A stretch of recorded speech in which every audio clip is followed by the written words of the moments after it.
Now we are taking the train to Florence. Florence. We will be there for 4 days. Yeah. See you.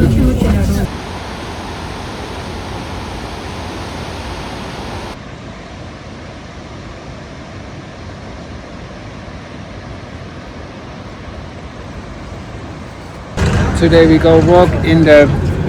Florence center and see a viewpoint later. Explore the city.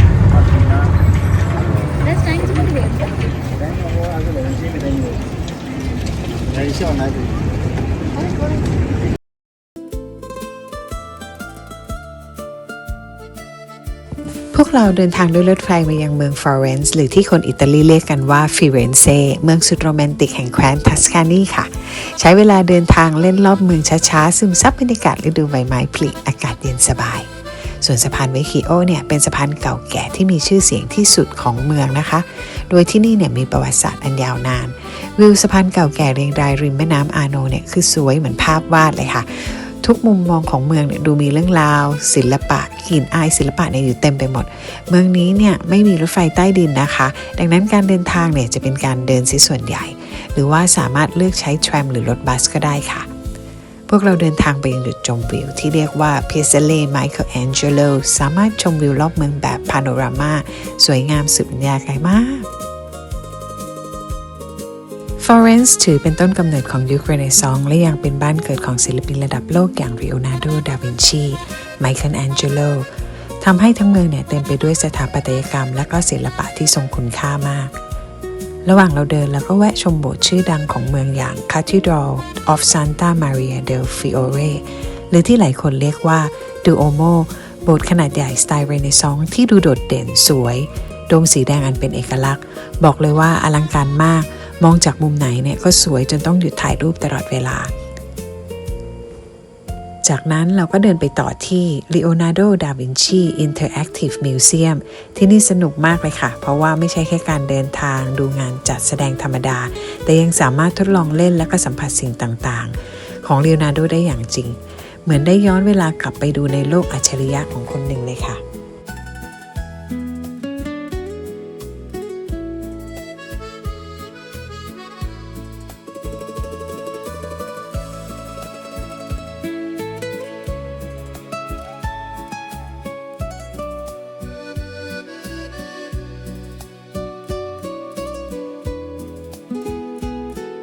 หลังจากเที่ยวฟลอเรนซ์ยังไม่จุใจพวกเราก็จัดการจองรถไฟเที่ยวไปยังเวนิสค่ะใช้เวลาเดินทาง1 ชั่วโมงการไปเที่ยวเวนิสเนี่ยเราจะต้องเสียค่าธรรมเนียมในการเข้าสถานที่คนละ5 ยูโรแต่จะมีช่วงฤดูหรือวันที่เขายกเว้นค่าธรรมเนียมดังนั้นจะต้องตรวจสอบดูให้ดีก่อนไปนะคะเวนิสเนี่ยเป็นเมืองในฝันของใครหลายคนเมืองที่ไม่มีรถยนต์และก็ไม่มีเสียงรถติดค่ะมีเพียงเสียงเรือเสียงน้ำแล้วก็บรรยากาศสุดโรแมนติกเวลาที่เดินทางมาถึงเวนิสและออกจากสถานีเนี่ยคุณจะมองเห็นวิวที่สวยอยู่ตรงหน้าที่มีภาพคลองใหญ่เรือแท็กซี่เรือกอนโดราแล้วก็อาคารสไตล์อิตาเลียนโบราณที่เรียงรายอยู่2 ฝั่งมันสวยเกินกว่าจะเชื่อว่าที่นี่คือสถานที่จริงเรา2 คนวางแผนกันว่าจะเริ่มเดินรอบเกาะเวนิสไปยังจุดหมายที่ต้องการและขากลับเลือกที่จะนั่งเรือเพื่อชมวิวของรอบเกาะบวกกับขาอันน้อยนิดที่คิดว่าตอนนั้นเนี่ยคงจะเหนื่อยเดินต่อไม่ไหวพอดีบอกเลยว่าเดินกันเยอะมากค่ะทริปนี้เมืองเวนิสนี่ถูกสร้างอยู่บนเกาะเล็กๆกว่า100 เกาะแล้วก็เชื่อมกันด้วยสะพานมากกว่า400 แห่งทำให้ที่เนี่ยมีเสน่ห์ไม่เหมือนเมืองไหนในโลกการเดินทางที่นี่คือความสุขมากจริงๆค่ะเพราะว่าทุกมุมเนี่ยเหมือนโปสการ์ดเดินหลงซอยเล็กๆก็จะไปเจอกับร้านกาแฟน่ารักร้านขายหน้ากากเวนิสมุมถ่ายรูปสวยๆเต็มไปหมดเลยค่ะหนึ่งในจุดที่ทุกคนต้องมาคือจัตุรัสเซนต์มาร์กใจกลางเมืองเวนิสที่รายล้อมไปด้วยสถาปัตยกรรมและก็หอระฆังสูงที่มองเห็นวิวรอบเมืองสูงสุดได้แบบพาโนรามาบรรยากาศตรงนั้นเนี่ยจะเต็มไปด้วยนักท่องเที่ยวศิลปินข้างถนนแล้วก็เสียงดนตรีคลาสสิกแบบเบาๆทำให้รู้สึกโรแมนติกมากแน่นอนว่ามาเวนิสทั้งทีเนี่ยแล้วใครที่จะนั่งเรือกอนด้าอยากจะบอกว่าราคาค่อนข้างแรงนะคะเรา2 คนเนี่ยไม่ได้นั่งค่ะใครชอบก็ลองดูเพราะว่าเขาจะพานั่งเรือ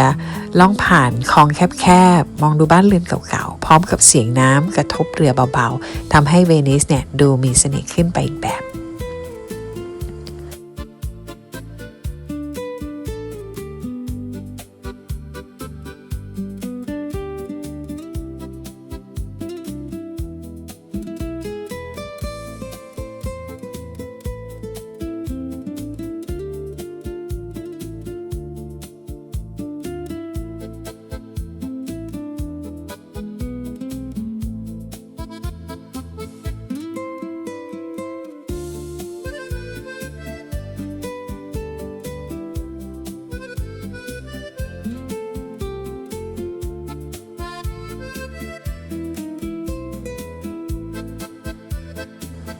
สำหรับเราเวนิสไม่ใช่แค่เมืองท่องเที่ยวนะคะแต่เป็นเมืองที่มีเสน่ห์เฉพาะตัวมากๆทั้งความเก่าแก่ศิลปะและความโรแมนติกวิถีชีวิตที่ช้าลง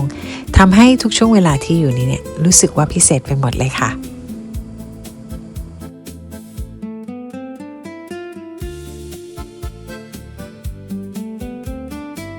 ความชอบของแต่ละคนเนี่ยไม่เหมือนกันนะคะคู่ของเราเนี่ยชอบออกเดินทางไปเที่ยวในสถานที่ต่างๆระหว่างทางอาจจะมีอุปสรรคบ้างแต่เราก็แก้ไขกันไปด้วยกันตลอดการเดินทาง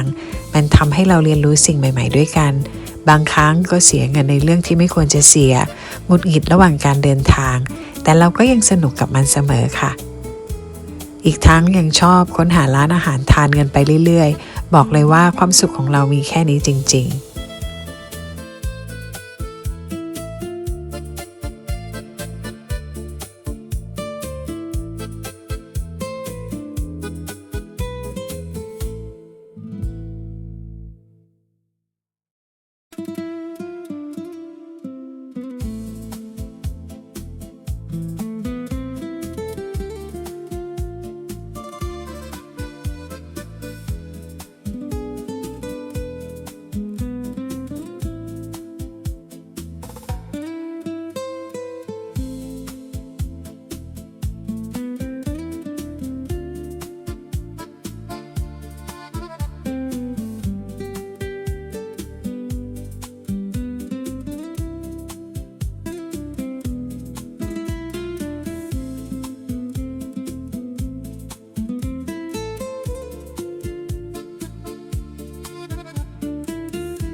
เวนิสเป็นเมืองที่เดินได้ทั้งวันแบบไม่เบื่อระหว่างทานมีทั้งร้านอาหารเจลาโต้พิซซ่าพาสต้าและก็ซีฟู้ดสดๆให้แวะลองตลอดเวลา